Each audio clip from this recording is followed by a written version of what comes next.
Tatlong katao ang arestado sa pagbebenta ng pekeng pataba sa Talavera, Nueva Ecija. May exclusive report si CJ Turida.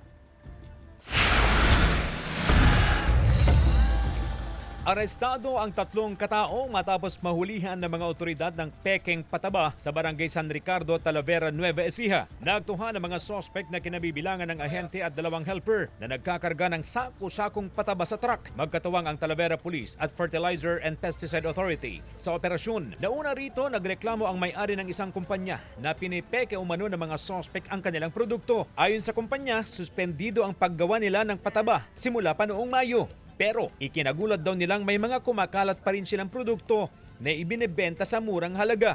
Matagal na po kaming naka-stop sa sales. Inaayos po namin sa FPA yan. Kaya po kami hindi nag-ooperate. Sila po ang nag-ooperate. Kung sila po ay may hawak po na sila ay, ang produkto nila ay pumasa, sila po kasi yung talaga. Sila yung lihitong may-ari ng produkto.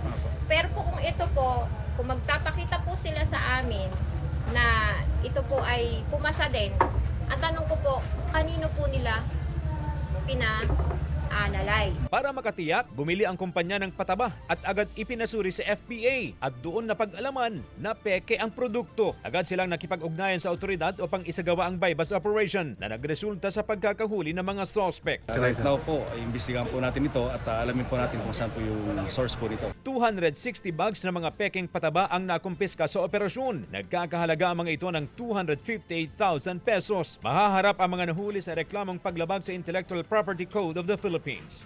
Hindi naman po talaga ako nagbebenta niyan.